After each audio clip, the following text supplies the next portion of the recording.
You don't want to be a spectator. You want to get out in the field where the action is, and you will be amazed. After the struggle, there will be a calm period, and things will begin to click for you.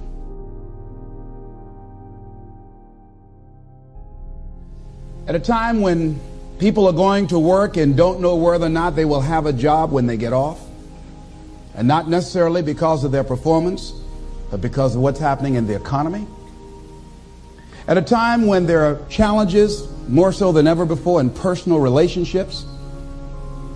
We look at what's happening on the crime level and what's happening with our youth.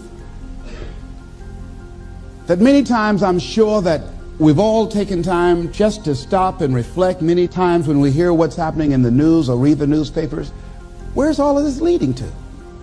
What's going on here? And so I think that now more than ever, we must begin to look at what are the things that we can do that would put us on some firm footing in life, that will enable us to do some things and use some powers that we have, that many of us go through life never ever discovering that we have those things going for us. And part of that, I believe, is knowing what it is your life worth. What is it that gives your life a sense of meaning and purpose? Because once you find that, it puts you in your power place. See, if you know what your life work is, I encourage you to start working on it. If you can't do it all at one time, do just a little bit of it. And if you don't know what it is that you showed up to do, if you don't know why you're here, I encourage you to find out what your purpose is here. What is the meaning of your life? What will be different? Have you ever asked yourself that question? I've done that.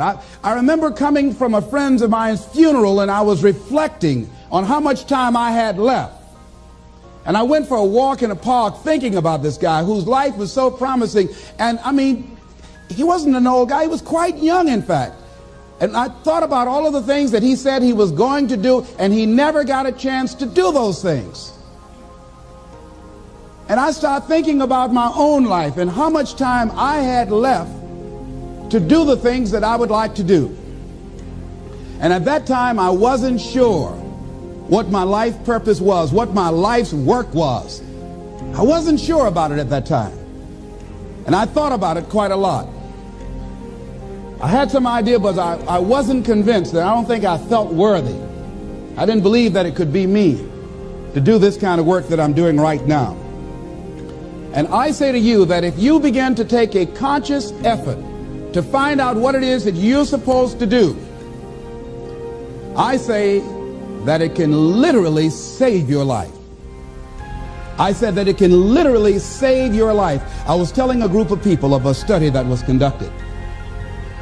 Dr. Larry Darcy, who wrote a book called Recovering the Soul, he said human beings are the only living species that has achieved the dubious distinction of dying or having a stroke or a heart attack on a certain day. If you ask most people, what would you say the primary cause of why people will have a heart attack or stroke? Many people will say, well, because they smoke cigarettes, or because of high cholesterol, or because of stress, or because of obesity. And all of those things are contributing factors. But ladies and gentlemen, more heart attacks take place in this country on Monday morning between 8 and 9 a.m. That's when the majority of people who have their first heart attacks have them.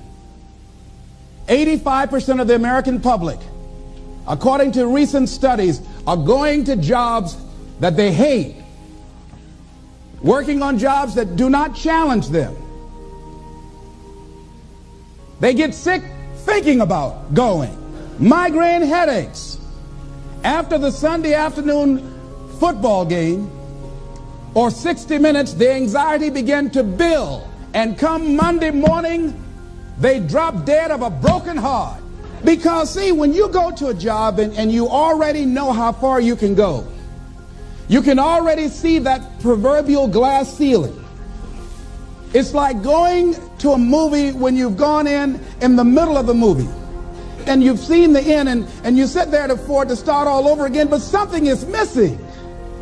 You know what the outcome is going to be. You can't get excited about going through that movie all over again. Am I correct? See, when you're going someplace and you already know how much you're going to make, you already know how far you can go, you're in a dead-end position.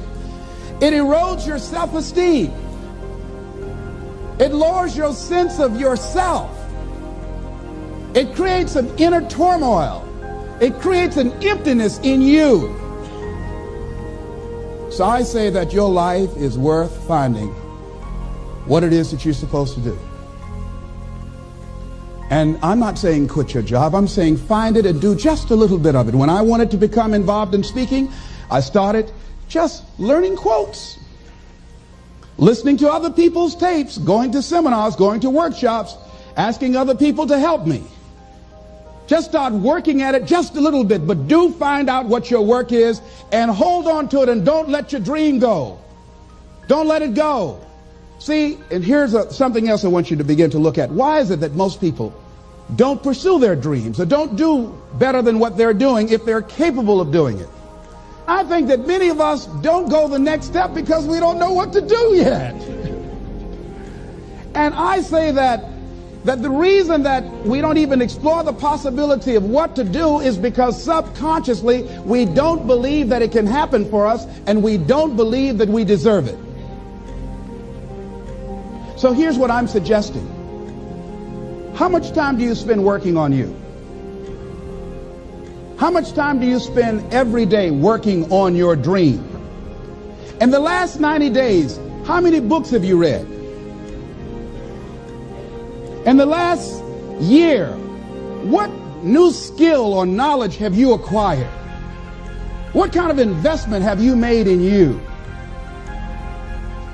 So I'm saying that as you begin to look at where you want to go, if you want to make it today, and things are changing so fast you have to literally run to stand still, I'm saying that you've got to make some conscious effort to begin to work to develop you. Here's something else. Most people are not living their dreams because of fear, ladies and gentlemen. I was in Columbus, Ohio yesterday speaking for a particular Ohio department. A young lady named Karen who greeted me, who organized the event, very talented, very skillful. And she was talking about she wanted to become involved in the consulting business. I said, why aren't you doing it? I said, you have the abilities. I said, you're not here because they like you. You're here because you're doing the job. You're making things happen. And she came up with all kinds of ideas, but finally she said, I guess I can't see myself doing it. I guess I'm afraid. Fear, limited vision, and lack of self-esteem is what keep most people doing things they don't want to do. I flew from Columbus, Ohio to Denver, Colorado to a major communications company. And the person that picked me up at the airport told me about the fact that the company was planning on having a major downsizing. And they offered some of the employees there an early retirement, and some of them will earn as much as $300,000. And they said, this is the last time that you can take this offer. If you don't do it when we have the downsizing, you might be among those who will lose their jobs, and all you will get is your severance pay. And only 50% of the people who were eligible to take the $300,000 took it. The others were afraid to take a chance on themselves. The others couldn't see themselves beyond that company. They couldn't see life after that company. The same reason that people stay in relationships where they're abused or they're unhappy or it's unfulfilling. They can't see themselves beyond that relationship. They can't see themselves enjoying life without that person. They think that this is all that they can do. The same reason that people get stuck at a certain level in life. They can't see things being better for them. And they think that this is it and this is all they deserve. This is all they've ever seen. It's been passed on to them. And they think that this is it for them. Oh, no. I was looking what Dr. Blanton, Smiley Blanton, who is a colleague of Dr. Norman Vincent Peale, what he said about fear. He said, fear is the most subtle and destructive of all human diseases. Ladies and gentlemen, fear kills dreams. Fear kills hope. Fear put people in the hospital. Fear can aid you. Fear, ladies and gentlemen, can hold you back from doing something that you know within yourself that you're capable of doing, but it will paralyze you. And it seemed like you're in a hypnotic spell. And I ask you a question, what is the benefit? What's the benefit of allowing fear to hold you back? What's the benefit of giving up on yourself, of not stepping out on life and taking life on? What is the benefit for you? What's the plus in that? It's one of the things I had to ask myself. So I didn't want to make any mistakes.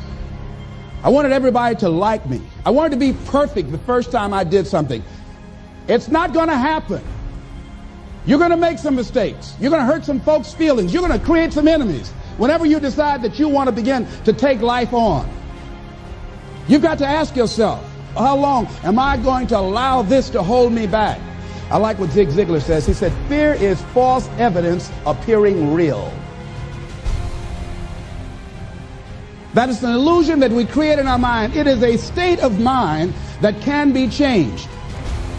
So let's look at how we can begin to take some steps to restructure that fear, to begin to expand our visions of ourselves, to begin to increase our self-esteem. Webster said that self-esteem means confidence and satisfaction in oneself. Look at your life right now. Whatever you've done up to this point in time, your life is working. Whatever you have produced, it came out of you as a result of the kind of person that you have become. It's a result of your choices. It's a result of your consciousness. Now you have to ask yourself, are you satisfied with what you have produced? Is this what you want? Would you like for things to be better than this? Do you believe that you deserve better than this? Or are you content? This is it. You don't have to do anything else. That you'll already resign yourself in life and say, well, I'm happy. I'm not starving like the people in Calcutta. Are you allowing yourself to get off the hook like that? Or do you believe somewhere in the back of your mind or in your heart that there's some other great work for you to do? There's something else that life has for you. And that's why you're here. How do we handle this fear factor? How do we increase our self-esteem? You have to begin to fortify yourself. How do we do that? I believe that you have to begin to consciously monitor your inner conversation and start talking to yourself. Start building yourself up. Sometimes the only good things you will hear about you are the things that you say to you.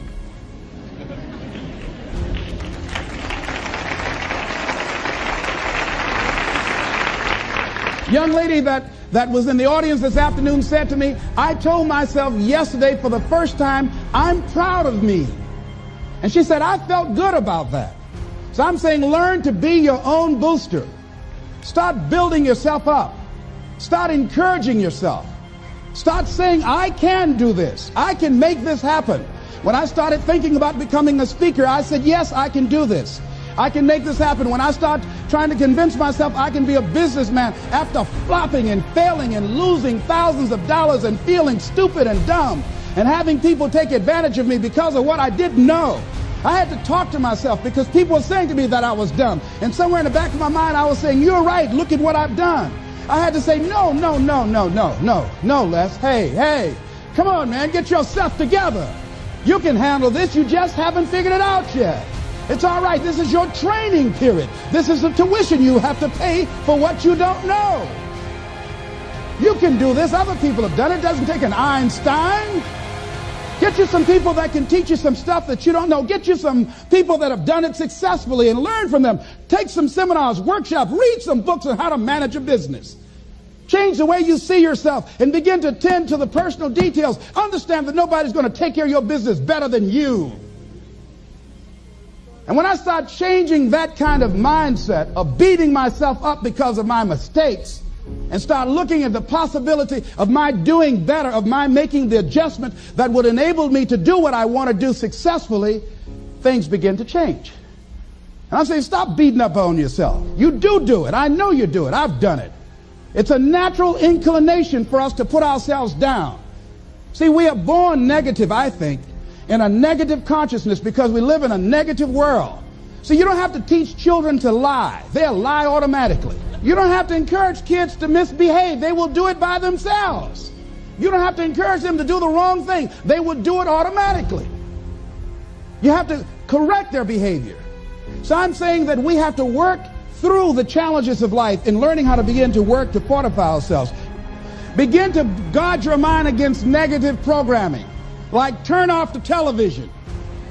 Don't watch the news. More people have a sense of hopelessness and anxiety about life. If you look at the news, you cannot feel good looking at the news. You'll be scared to death. You're scared to go to sleep. I mean, it turns your power down. You've got to be conscious of that. Don't pick up the newspaper and read it. No. Just try this. Just experiment with yourself. Now, if your job depends upon you knowing certain things, let somebody tell you just about those things. But stop filtering the stuff you allow to come in your mind. You know that song you used to have? Say, don't let nobody bring you no bad news. I tell my staff, look here, don't tell me any bad news while I'm on the road. Let me handle it tomorrow. I don't like anybody to tell me any bad news at night before I go to sleep. I can't do anything about it anyhow. Why let me go to sleep with that on my consciousness? No, and my staff, they know that. Say, let it wait till tomorrow. And I have a period of time. Tell me bad news between 10 o'clock and 12 noon. After I prayed and meditated and read my books, I'm fortified, I'm ready to handle it. I deal with it, and then I'm out of there, and I'm going on to something else. So you've got to guard the kinds of things that you put in your mind. See, if you don't program your mind will be programmed, because human beings are goal-oriented. That's why we die of broken hearts early. That's why we're running through life to early graves. We're going through life, ladies and gentlemen. And I think that Henry David Thoreau said that most men live in quiet desperation. Most of us go through life running scared. Larry DeAndre, who I think is going to be one of the greatest motivational speakers around today, told me a true story of a friend of his, that every day when he came home from school, when he would get to a certain block in his neighborhood, there was a neighborhood dog that would chase him. And that dog would start after him barking. Boy, he would run, just running from that dog every day. Finally, he just got tired of that dog chasing him every day. He said, this dog come around here today, I'm going to take a brick or something and bust him in the head. So he was walking home that day, minding his own business. Sure enough, same area, there was that dog there. And the dog started barking, he started running, he saw a brick, and he stopped and picked up the brick and turned around. And the dog got close to him, he realized the dog didn't have any teeth.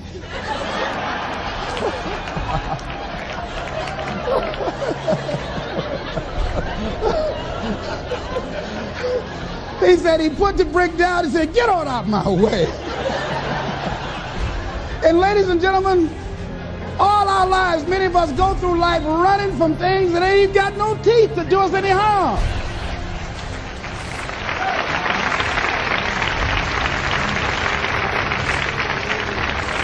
Haven't you been afraid to do something, and then after you did it, you say, whoa, if I'd known it was this easy, I would have done it before. Haven't you ever had that experience? Raise your hand.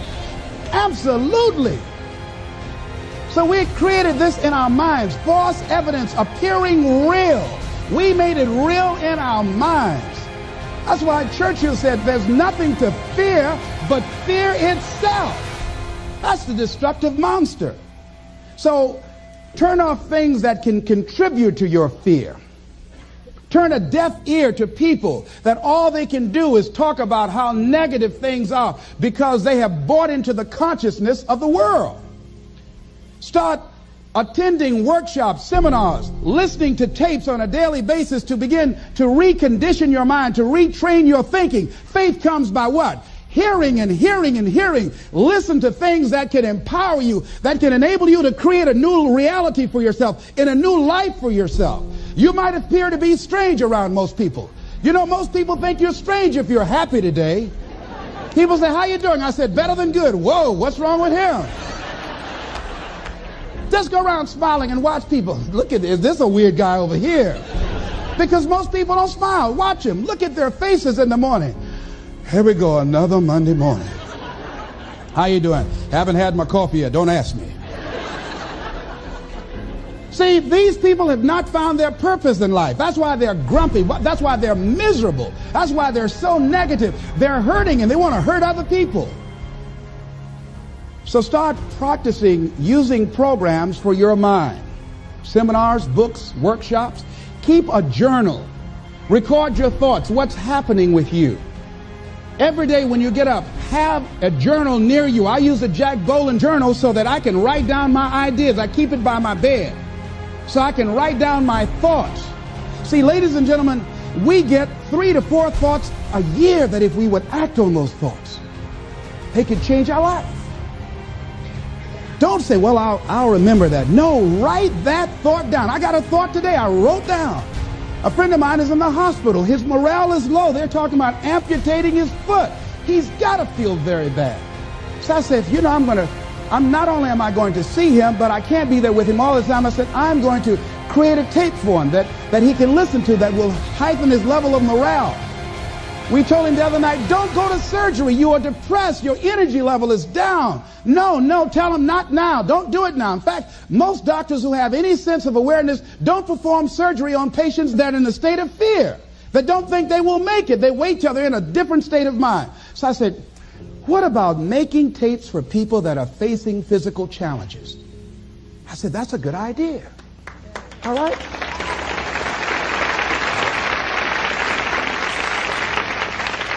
See, there are ideas that can come to you out of things that appear to be negative. I have a friend out of Chicago, just met him. He was 23 years old. And this guy, he went financially bankrupt 2 years ago, ruined his credit. Guess what he decided to do? He found a blessing in it. He wanted to restore his credit.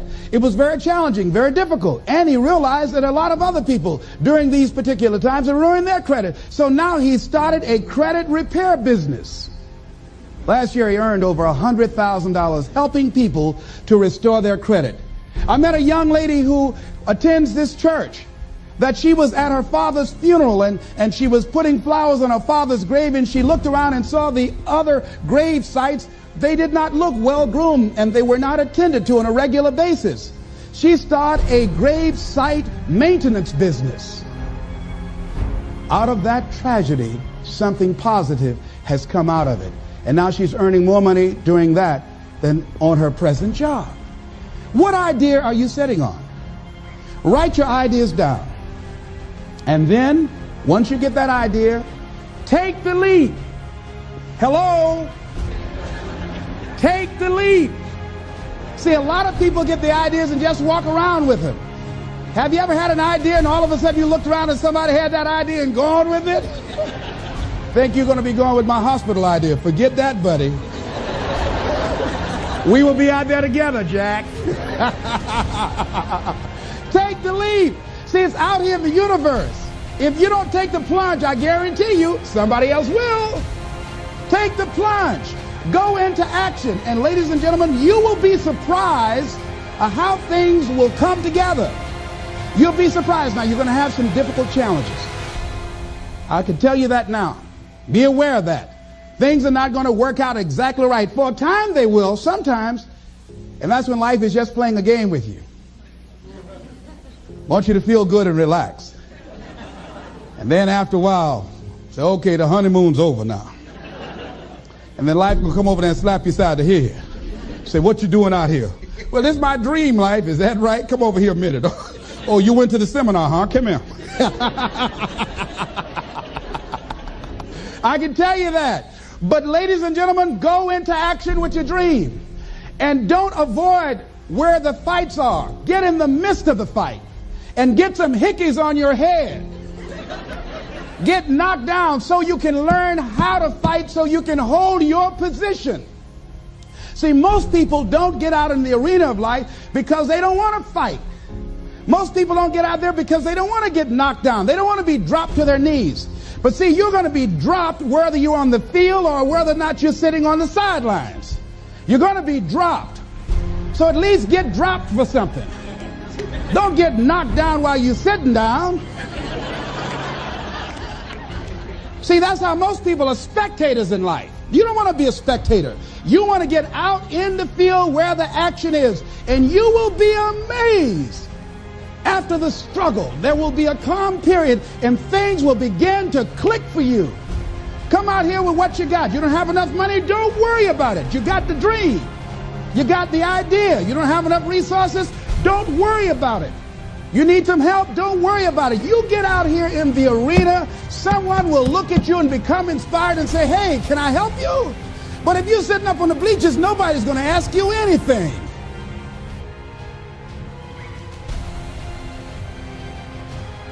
At some time or another, have agonized over making a decision. Some decisions are major decisions.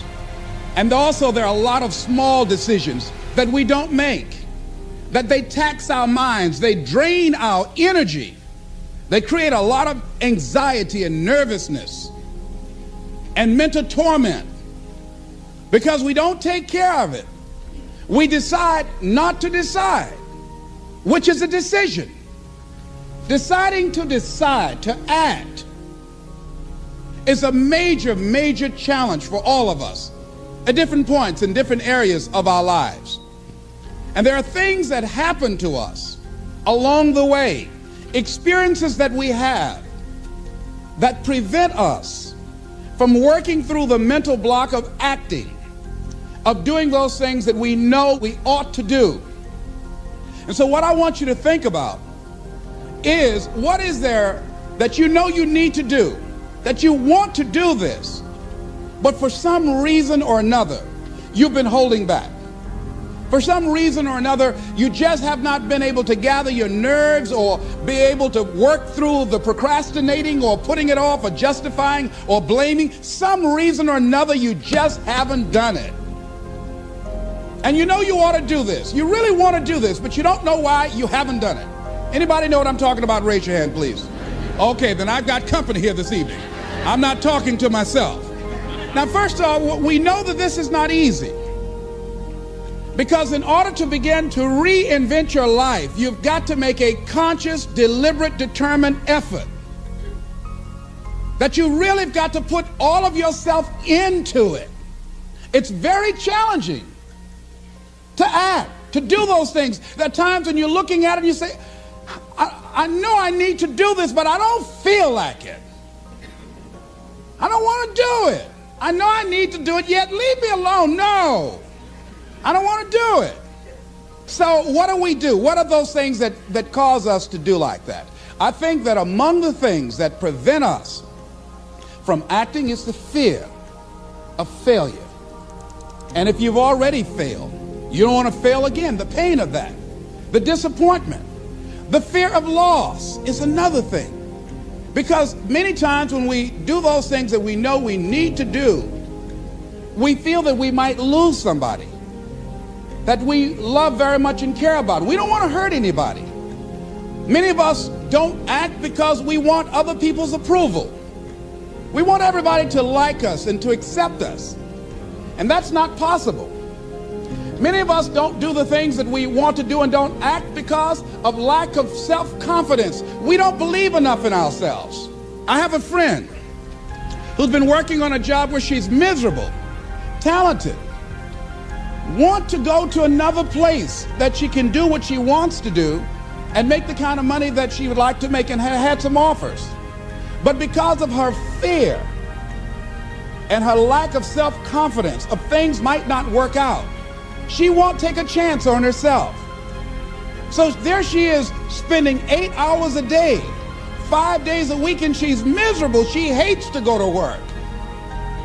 They're not paying her what she's worth. She knows it. But yet and still, she won't do that which she knows she must do, and it's wearing her out. There are a lot of people that their jobs are making them sick because they won't act. You check out the absenteeism and the people that are depressed. You see them coming to work angry. How you doing? I don't know. Just leave me alone. It's not even 9 o'clock yet. You're talking about good morning.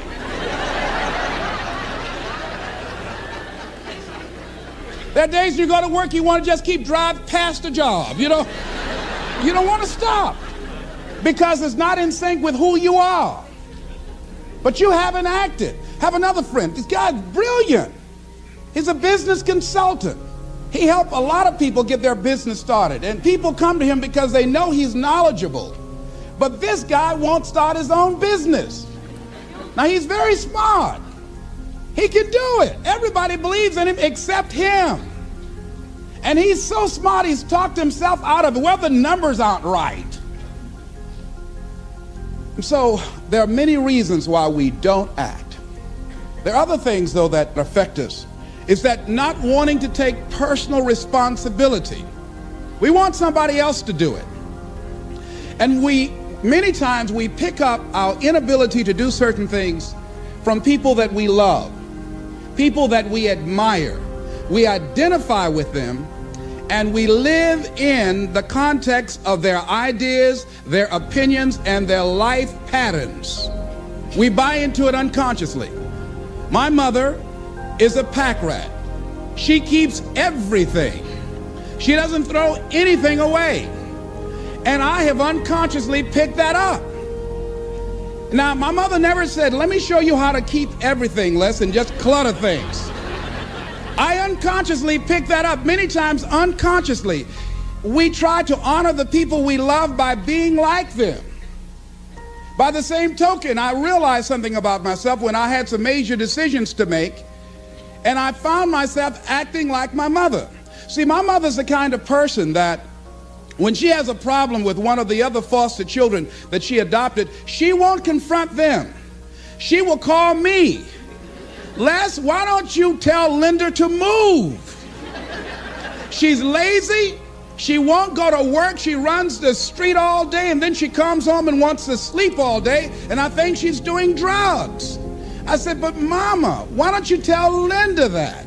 I bought the house for you. I told you when she wanted to come home, don't let a grown person come there and take care of them. You let her in. Well, after all, she's my child. Mama, then you handle that. When I tell her to leave, she say, Mama say I can stay. Mama, can I stay? And you tell her yes, and then you call me and say, she's still here.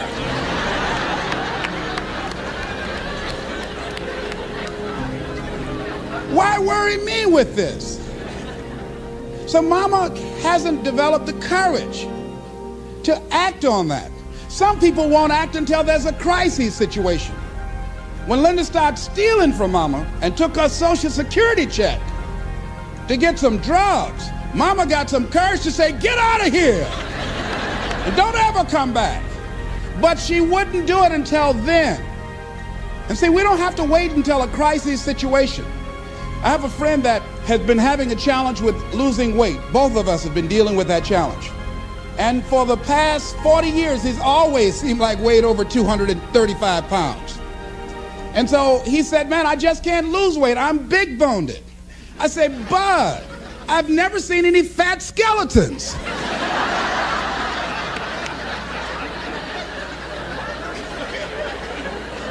No, you need to act on your health. You can change this. You don't have to go to your grave fat. We're all digging early graves with our teeth. We don't have to do this. They need to have a support group around M&M peanuts. You want a support group on something, and throw Snickers in there too. Bud and I can tell you about the help we need with that. So what happened with Bud, though, he became ill a few weeks ago. See, Bud in the last few weeks has lost more weight than he's ever lost, even when we were competing with each other, betting a lot of money. But what happened was, Bud became diabetic. He went into an insulin shock. He didn't know that he was diabetic. His blood sugar became high. And the doctor said to him, you are diabetic. You're going to have insulin shots every day. You're going to have to change your diet. And let me tell you what's going to happen if you don't do what we tell you to do. Number one, there's a possibility that you can become an amputee. Number two, you can go blind. Three, you can become impotent. Bud, say, help me.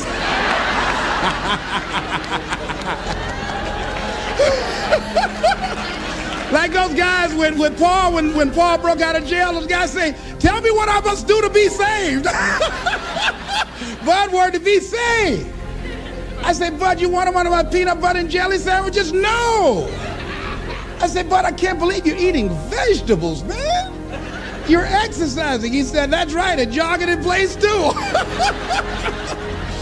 Now, he had the ability to do it before, but there's some people, it takes that kind of crisis to bring them into reality in order for them to act in their own best interest. Some people have to hit rock bottom in order to rise. I don't know why. You want to begin to look out on your life. and what you want for you. And I think that when we begin to focus in the area of what does it take for us to act, I think we can say events can inspire us to act, like that particular event in his life. Circumstances. A friend of mine, he wanted to do something and he just did not have the motivation and the drive and the confidence within himself. But his circumstances changed overnight through an acquisition of the company that he worked for. He lost his job through the inspiration of desperation. He had to act. See, life also are things that can inspire us to act.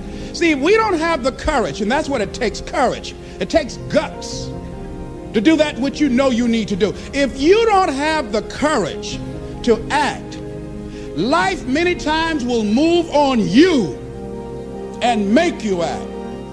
Life will whoop your butt so bad. You will be so miserable, you will catch so much hell, you say, yes, I will do it. What do you want me to do? Take me.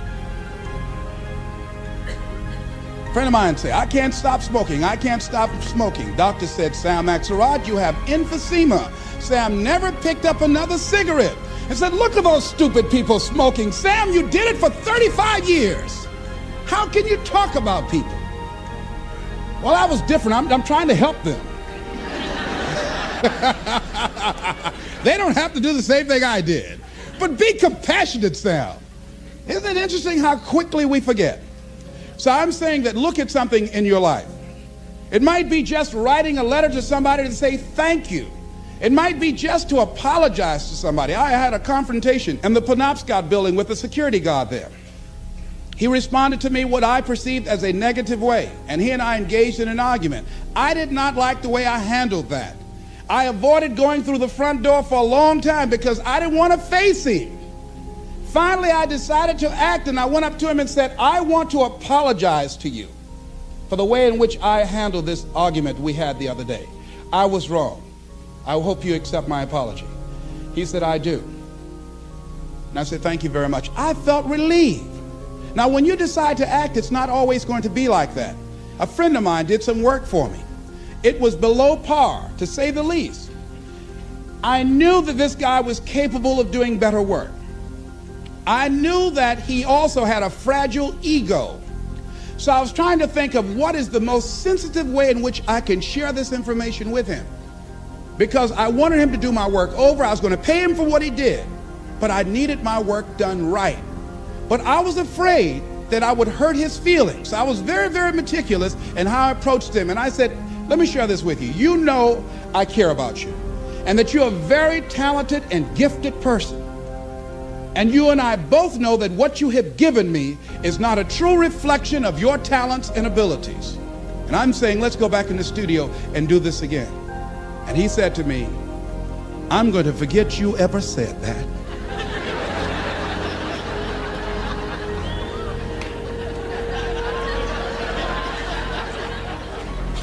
I was wiped out. He never spoke to me again. Now, when you decide to act, you're going to have some people like that. We're no longer friends.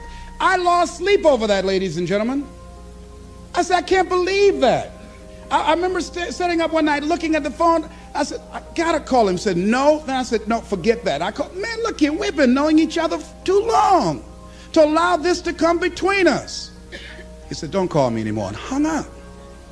And then I wanted to think about what can I do to make it up to him? And then something came to me, Les, what do you have to prove? See, many things we don't do is because of the fact we want people to like us. There's some necessary losses in life. When you decide acting in your best interest, you're going to lose some friends. Everybody's not going to approve of you. There's some people that won't like you. Who do you think you are? You're arrogant. What do you think you can do? You think you can get away with that? You're selfish. Thanks, I got that. It's my life. And so what I'm saying to you is that as you begin to look out on your life, this is challenging. This is not easy acting. So what are the things that we can begin to do to harness our will? Number one, You've got to bring it out and look at it. You've got to take the power out of it. You've got to expose it to the truth. And the truth is that it has no power over you. So write down something you want to act on, but for some reason that you've been holding back, and look at it. The next thing is, ask yourself the question, is it helping you to continue to put it off? If it's an asset for you to continue to procrastinate, then continue to do that. But if it's a liability for you, if it's causing you some mental and some emotional challenges, or perhaps a financial problem, look at that. Examine that for what it is. Next step, ask yourself, what's blocking you? What's preventing you from acting? Why don't you have the courage to handle that? Why won't you face that? What are you running away from? What kind of avoidance behavior are you engaged in?